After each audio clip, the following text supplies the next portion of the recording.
यूं तो दुनिया भर में हजारों महल हैं, लेकिन एक महल ऐसा है जिसकी खूबसूरती हर किसी को अपनी ओर आकर्षित करती है। इसी खूबसूरती के चलते इस महल को ताज महल कहकर बुलाया गया। यानी एक ऐसा महल जिसके सिर पर ताज सजा है। मोहब्बत की इबारत बयां करता ये ताज संगमरमर से बनाया गया है।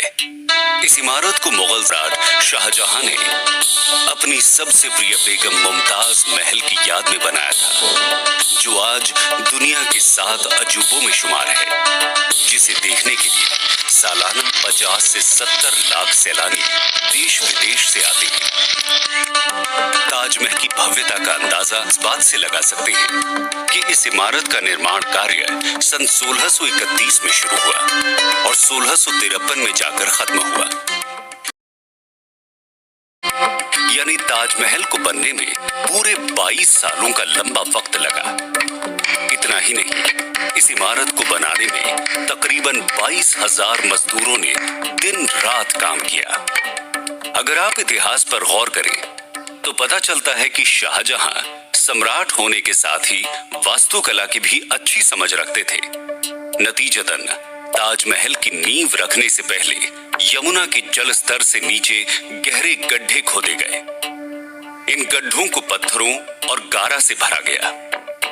यमुना के जल स्तर तक बने स्तंभों के ऊपर एक उचित फासले पर पत्थर के स्तंभों का निर्माण किया गया, जिन्हें विशाल मेहराबों से आपस में जोड़ा गया। ऐसा करने से एक तो नींव मजबूत हुई, साथ ही ये सुनिश्चित हो पाया कि अगर कभी यमुना में बाढ़ आई तो जल की धारा ताजमहल को बिना नुकसान पहुंचाए स्तंभों के बीच से निकल जाए। इतना ही नहीं, इमारत की मीनारों को ध्यान से देखने पर पता चलता है कि ये मीनारें मुख्य मकबरे से बाहर की ओर झुकी हुई हैं। मीनारों का ये झुकाव इसलिए दिया गया कि भारी भूकंप आने पर भी ये मीनारें मुख्य मकबरे पर न गिरे। मोहब्बत की इस अजीम शान इमारत को आपने भी एक बार तो करीब से जरूर देखा होगा, लेकिन ताजमहल एक ऐसी इमारत है जिसे एक बार देखने से मन नहीं भरता। जो यहाँ एक बार आया वो बार बार यहाँ आना चाहता है। तो आइए एक बार फिर ताजमहल के अप्रतिम सौंदर्य को निहारने चलें।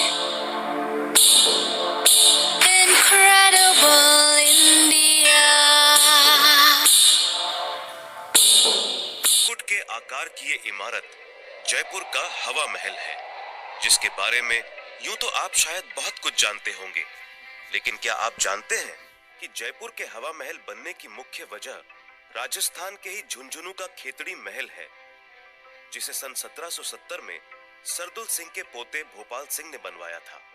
इस इमारत को देखकर जयपुर के तत्कालीन महाराज सवाई प्रताप सिंह पहले तो काफी प्रभावित हुए, लेकिन उन्हें लगा कि आखिर इतनी बेहतरीन इमारत और कोई कैसे बनवा सकता है।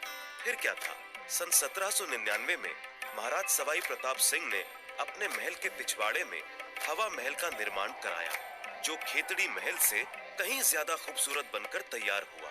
वैसे इस महल के निर्माण के पीछे एक और बड़ी दिलचस्प बात है, वो ये कि राजघराने की औरतें पर्दे का बहुत ख्याल रखती थी। राजघराने में पर्दा सिस्टम इतना ज्यादा था कि औरतें महल से बाहर कभी कभार ही निकल पाती थी, और जब कभी उन्हें बाहर जाने का मौका भी मिलता था तो वो भी बंद गाड़ियों में। बाहरी दुनिया से उनका संपर्क केवल महल के दास दासियों और पुरुष सदस्यों के जरिए होता था। महाराज सवाई प्रताप सिंह ने उस खास शाही परिवार की औरतों के लिए इस महल का निर्माण कराया, जिसका एक छोर जनाना महल में खुलता था और दूसरा बाजार में। घर की औरतों का पर्दा बरकरार रहे, इस वजह से बाजार की तरफ से इस इमारत में अंदर जाने का कोई दरवाजा नहीं बनाया गया।